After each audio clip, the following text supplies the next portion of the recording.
ખાંભાના વિદ્યાર્થીઓ દ્વારા ધારી ખાંભા લાસાની બસ અનિયમિતતાના મુદ્દાને લઈને આપેલ આવેદનપત્ર અંગે ધારી એસટી ડેપોના મેનેજર એમ દાદુએ આપી પ્રતિક્રિયા. ધારી એસટી ડેપોની ધારી ખાંભા લાસા ટ્રીપ અનિયમિત હોવા બાબતનો સોશિયલ મીડિયામાં વિડીયો વાયરલ થયેલ હોય, જે બાબતે ધારી એસટી ડેપોના ડેપો મેનેજરનો સંપર્ક કરતા તેઓ દ્વારા જણાવ્યા મુજબ ધારી ખાંભા લાસા ટ્રીપ ચાલુ છે અને તે અનિયમિત છે અને તેના કંટ્રોલ ચાર્ટ અમારી સમક્ષ રજૂ કરાયેલા હતા અને જણાવ્યું હતું કે ડેપો ખાતે ડ્રાઈવર કંડક્ટરની ઘટ હોવા છતાં અમારા દ્વારા વિદ્યાર્થી ટ્રીપોની પ્રાથમિકતા આપી સમયસર સંચાલન કરવા ઉપર પૂરા પ્રયત્ન કરવામાં આવે છે. અને ધારી એસટી ડેપો મેનેજરના જણાવ્યા અનુસાર કોઈ ટેકનિકલ ક્ષતિને લઈને કદાચ આ બાબત બની હશે.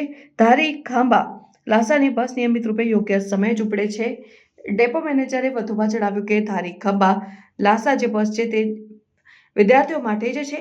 ગઈકાલે ધારી ડેપોની ધારી ખાંભા લાસા બસ અનિયમિત બાબતની જે કંઈ મીડિયામાં અહેવાલ રજૂ થયો હતો એના સંદર્ભમાં જણાવવાનું કે અહેવાલમાં ગમે તે કંઈક મિસઅન્ડરસ્ટેન્ડિંગ થયેલી જણાય છે. સદર બસ અત્રેથી નિયમિત રીતે સંચાલન કરવામાં આવે છે અને જેના સંદર્ભમાં હું તમને આ છેલ્લા એક અઠવાડિયાના કંટ્રોલ ચાર્ટ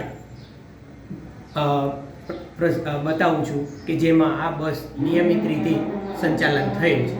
એમ છતાંય જો કોઈક વાર કોઈ કારણસર જો 1-2 દિવસ માટે અનિયમિત થઈ હોય તો હવે પછીથી આપણે ખાતરી આપીએ છીએ કે આ બસ આપણે નિયમિત રીતે સંચાલન થાય તેવો પૂરેપૂરો પ્રયત્ન કરીશું. ધારી ડેપો ખાતે ડ્રાઈવર કંડક્ટરની થોડી ઘટ છે, પણ તેમ છતાંય આપણે વિદ્યાર્થી ટ્રીપો નિયમિત સંચાલન થાય એ મુજબના પૂરેપૂરા પ્રયત્ન કરીએ છીએ. તો આ બાબતના જે કંઈ સમાચાર પ્રસિદ્ધ થયા છે એ બાબતે પત્રકાર મિત્રોને વિનંતી કે રદિયો આપવા વિનંતી, કેમ કે ધારી ડેપોથી વિદ્યાર્થી ટ્રીપો નિયમિત રીતે સંચાલન થાય છે.